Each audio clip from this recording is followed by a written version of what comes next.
Welcome, everyone. Welcome to the Reset podcast for the Black working class. I am your host, Mr. Andre Clay. And on today's show, Suffering in Silence, a discussion about violence against males. Again, today's show, Suffering in Silence, a discussion about violence against males. Today's show will be a special call-in show, and that number will be 708-414-0849. Again, that number will be 708-414-0849. Now, whether you're viewing us today on Facebook, whether you are viewing us today on YouTube, if you are a man, I strongly suggest you sit in and comment. Feel free to call the line, participate in this show. This one, I believe you'll relate to very well. With all of that, let us begin. Today's show is about awareness. Today's show is about accountability. Today's show is about acknowledging and addressing domestic violence. Now, when we hear the term domestic violence or intimate partner violence, we are socially conditioned to automatically think the victim is a woman. And while most intimate partner violence is committed against women,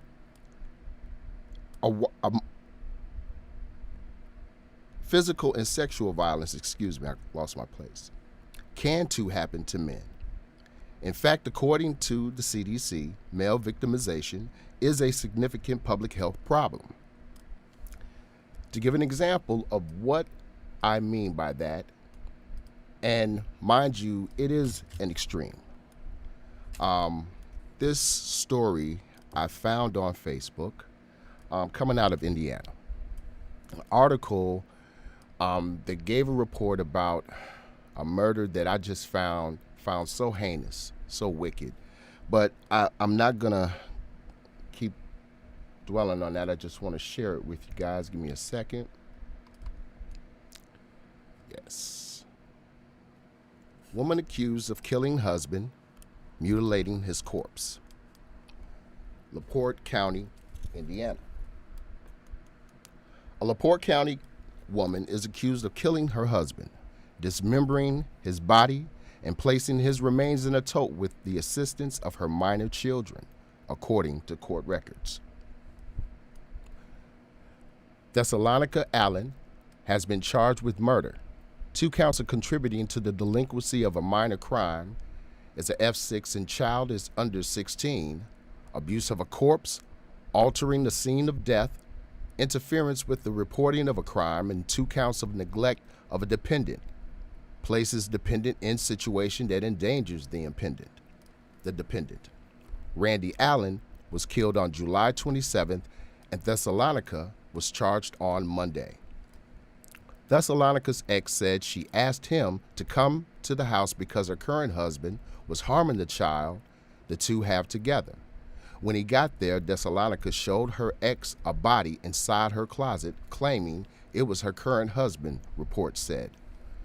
Thessalonica allegedly asked him for help moving the body, reports said. The ex refused and asked Thessalonica to take him back to Michigan. During the drive, Thessalonica said she had to shoot Randy because he was beating on her and the kids, according to the probable cause affidavit.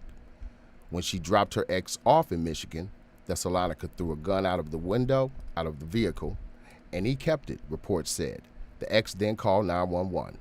LaPorte police began searching for Thessalonica, and she was eventually located outside a hardware store. When they approached her and identified themselves, she began crying and said, "You guys don't understand. He beats me," according to the probable cause affidavit. During an interview with detectives, Thessalonica confessed she shot her husband, Randy, after they got into an argument, then physical altercation, reports said. Thessalonica said she came home and her kids told her Randy had beaten them. She and Randy got into an argument, then Randy grabbed her by the neck, reports said. Randy let her go, and she thought he was walking away, but she saw him come at her again, so she grabbed her gun and shot him once, according to the probable cause affidavit. She told police his body was in her daughter's closet, reports said. In a second interview, Thessalonica admitted to cutting off his legs with an axe because he didn't fit into the tote, reports said. In an interview with her children, they said Randy was helping them with homework. It should be homework. When Randy saw a website that Mom had visited. When Thessalonica got home, he confronted her about it, and they began to argue. The two went into their bedroom to continue the argument, reports said. The kids then heard a loud bang and ran to their mom's bedroom. There, they saw Randy on the ground asking for help and asking the kids to call 911, according to the probable cause affidavit. Their mom told them not to call 911, but to go to their room. In the middle of the night, the mom woke them up and asked them to help her drag Randy's body out of the room and load it into a vehicle. They made several attempts, but he was too heavy, the kids told police. The next day, the kids saw their mom come home with cleaning supplies and an axe. She then asked them to help her drag the body back into her bedroom, reports said. Wednesday night, they were again woken up to help their mom put Randy's body in a tote, according to the probable cause affidavit. One of the children told police she saw Randy's legs had been cut off and his mother had put the legs in a plastic bag, reports said. Thessalonica then asked the children to help her load the tote into her vehicle, the kids told police. She had planned to take the body to South Bend and set it on fire, according to the information the children told police. They were unable to get Randy's body into the vehicle because it was still too heavy, reports said. The children also told police that they only heard verbal arguing and never saw a physical altercation. They said during the argument, Randy was getting his things and leaving, according to the probable cause affidavit. The kids said that they did not see their mom with a gun on her person that day, but that she usually carried it in her purse or car, reports said. Police executed a search warrant at Thessalonica's apartment. They located an axe and knife and a red substance in her bedroom, reports said. Randy's body was found in a bag in a closet in the children's room, police said. There were several notes in the home as well. One note said, 1, get drugs from friend. 2, get Ziploc bags. 3, when Randy is in shower, get pawn tickets out of wallet. 4, put gun, drugs in car under seat while in car. 5, call Hearthside and tell them Rand had drugs and gun in car.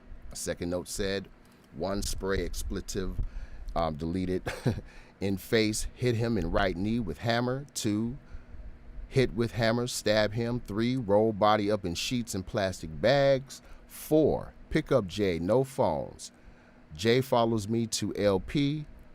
Put body in Lincoln with his boost phone. Leave Jay, car here.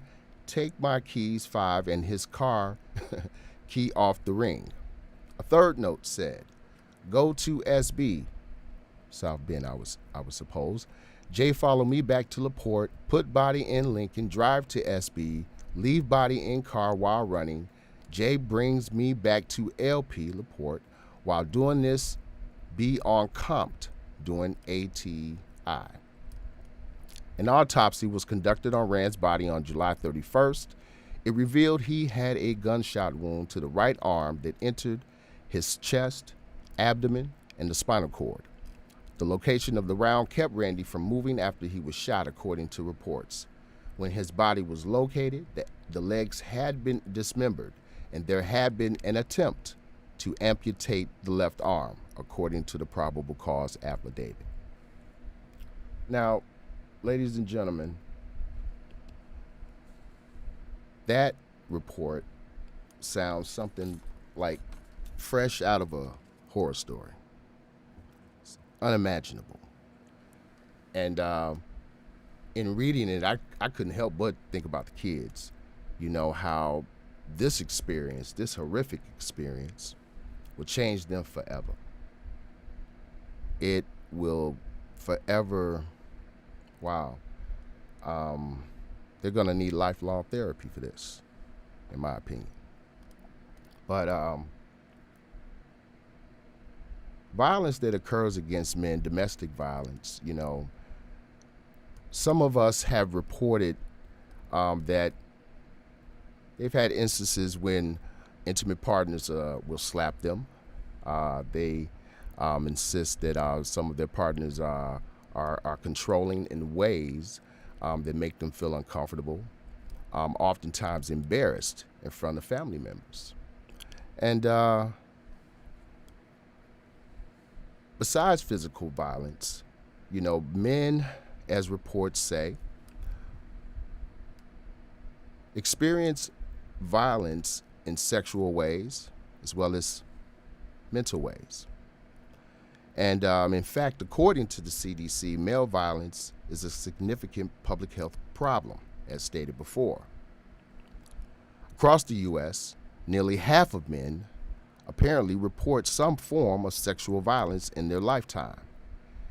And 1 in 10 men in the U.S. experience contact sexual violence, physical violence, and or stalking by an intimate partner during their lifetime. Now, common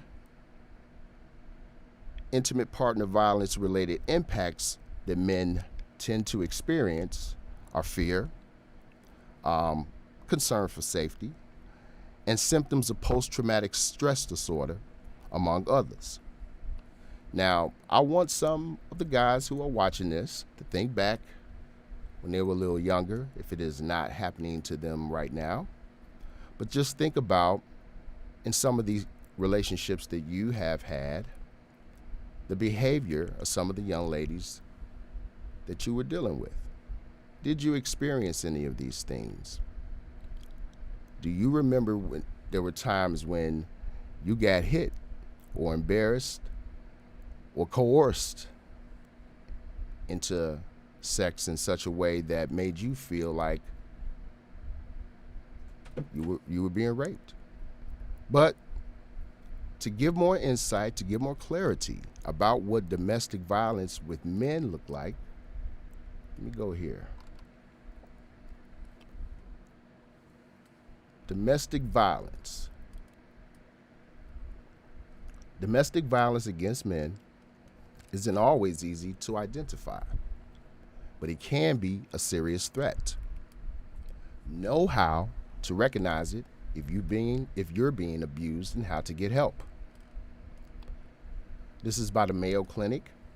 Women aren't the only victims of domestic violence. Understand the signs of domestic violence against men and know how to get help. Recognize domestic violence against men.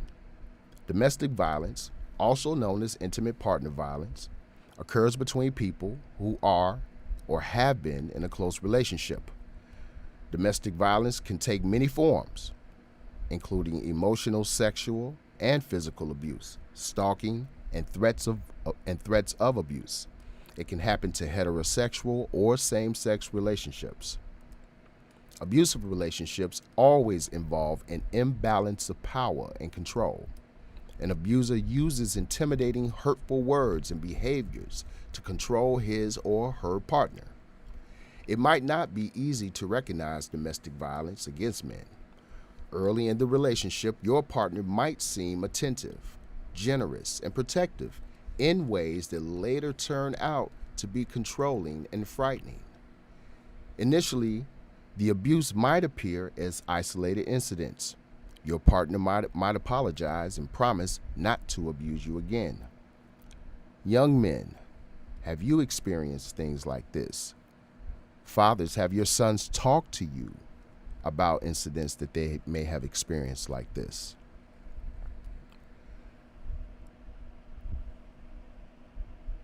You might be experiencing domestic violence if your partner calls you names, insults you or puts you down, prevents you from going to work or school, stops you from seeing family members or friends, tries to control how you spend money, where you go or what you wear, acts of jealous and possessive, or constantly accuses you of being unfaithful.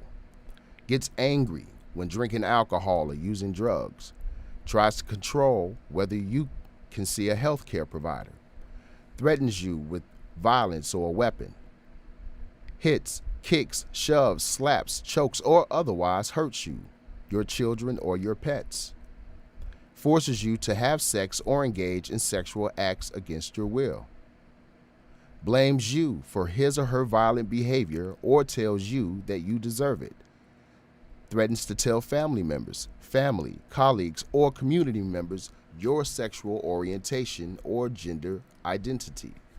Is this happening to you? Are any of you experiencing any of these things in your life? If so, it could be a symptom of intimate partner violence. Next screen.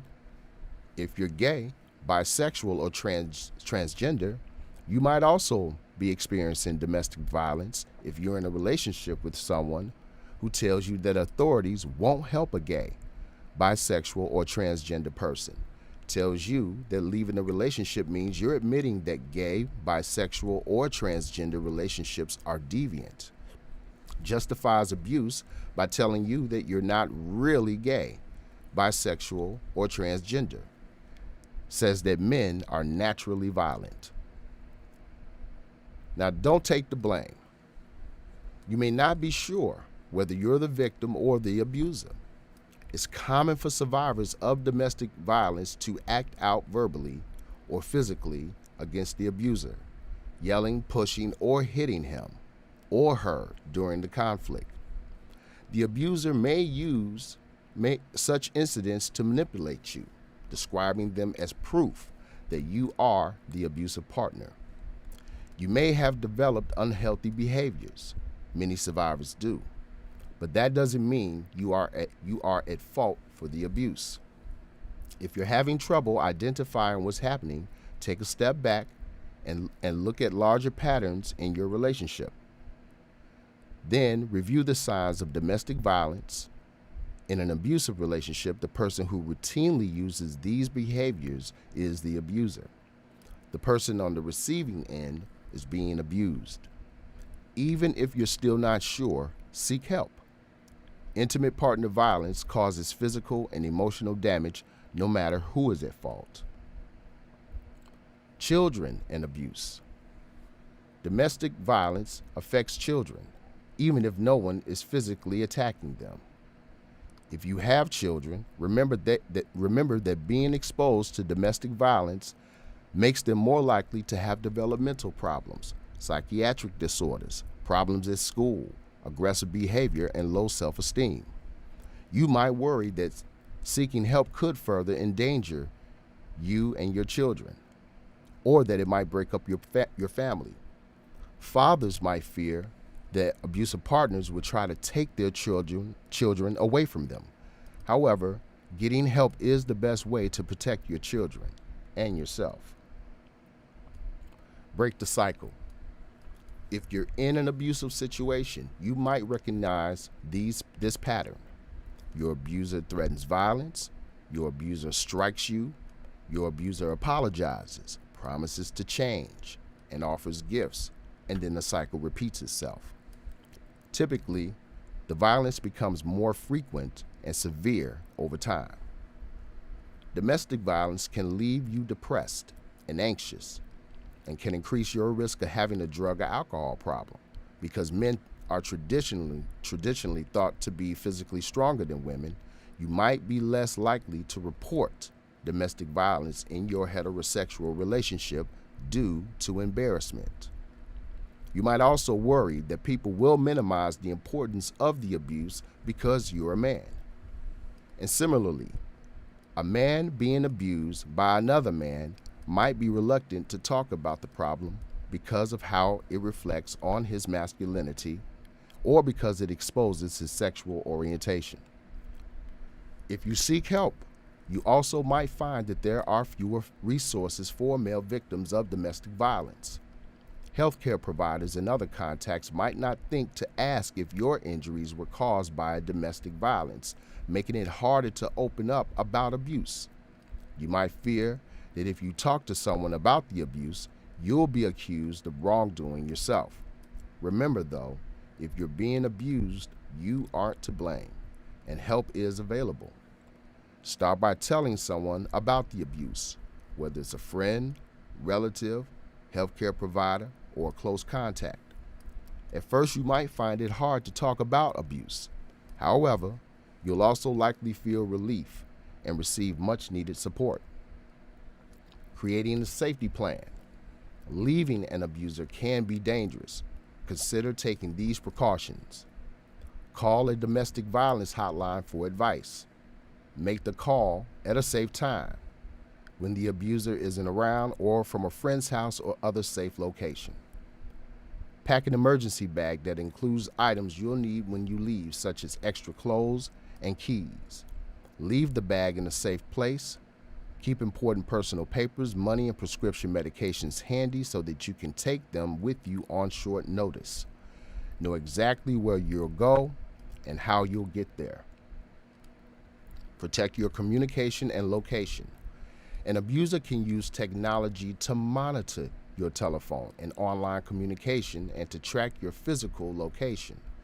If you're concerned for your safety, seek help. To maintain your privacy, use phones cautiously. Your abuser might intercept calls and listen to your conversations. He or she might use caller ID. Check your cell phone to search your phone billing records to see your complete call and texting history. Use your home computer cautiously. Your abuser might use spyware to monitor your emails and the websites you visit. Consider using a computer at work, at the library, or at a friend's house to seek help. Remove GPS devices from your vehicle. Your abuser might use a GPS device to pinpoint your location.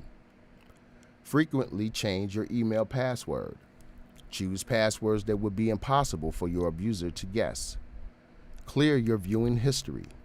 Follow your browser's instructions to clear any record of websites or graphics you viewed. Where to seek help. In an emergency, 911, call 911 or your local emergency number or law enforcement agency. The following resources can help. Someone you trust. Turn to a friend, relative, neighbor, coworker, or religious or spiritual advisor for support. The National Domestic Violence Hotline. The hotline provides crisis intervention and referrals to the resources, numbers right there on the screen. Your healthcare provider.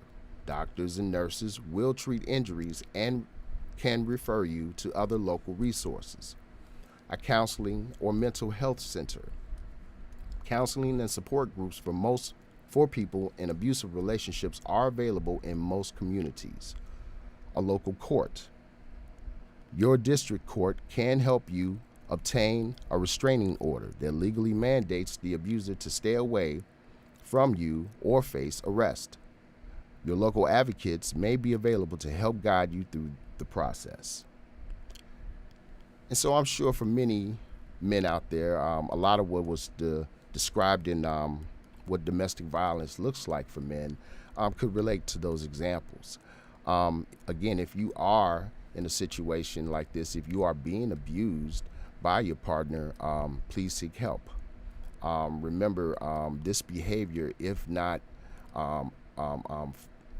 boldly and assertively addressed, can lead to behavior that could otherwise victimize someone else in the future.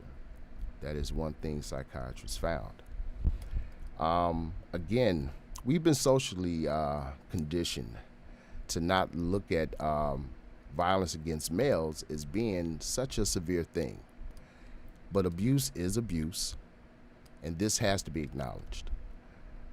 Yes, women do experience physical abuse, rape, all forms of domestic violence at a much larger rate than men. That is can't even be challenged. But abuse with men still does happen, and it does need to garner more attention. It is severe. What if it was your son? Okay. What if it was your brother? What if it was any of your loved ones? You would not want for them to be a victim of any type of domestic violence. I'm sure of that. And before we go, I do want to play video, and I want to thank everyone for calling in. If you tried, I have not seen any calls yet, but let me get this video together. This video comes from the doctors, and it kind of highlights how we don't look at cases of domestic violence with males as being as severe as we should, and just how socially conditioned we are in not taking these cases seriously. So with that being said, let me play the video.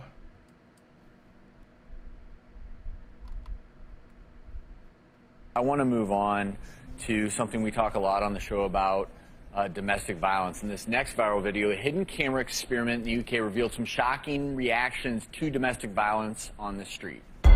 What? Come here. Get your hand off me. Come here. Get your hand off me.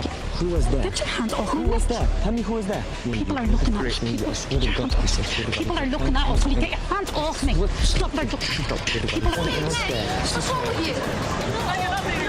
We're fine. Grant, thanks. Okay, can someone call the police if you carry on doing that to someone? Okay. Because if I don't, someone else will.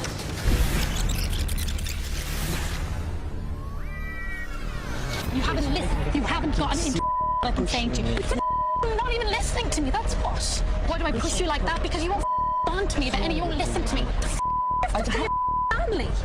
I wasn't. No, you can't be. No, you can't be. Don't try and walk away. Stop. Listen to me when I'm talking. Don't try and walk away from me. Stop it. Wow. So we showed you that because people were actually laughing when the girl was hitting the guy, yet people were willing to intervene when the woman was the victim. 40% of domestic violence victims are men. And I think this highlights something we often don't think about, which is domestic violence can affect anyone. Yeah, you know, I think what's interesting about this social experiment is you can almost be tempted to fall into the line of thinking when you watch the woman attacking the man, well, what are the chances that she could really hurt him? That is not the point. The point is not physical size, physical strength, the fact that it's probably more likely for a man physically to overpower or injure a woman. The point is abuse and violence, and it can be physical, it could be emotional, it could be psychological, it could be financial, and it does not discriminate. As you said, it affects men also, and I think, you know, you mentioned as we were watching it, it's always the women who stick up for the woman, but who stuck up for that guy? No one. Nobody.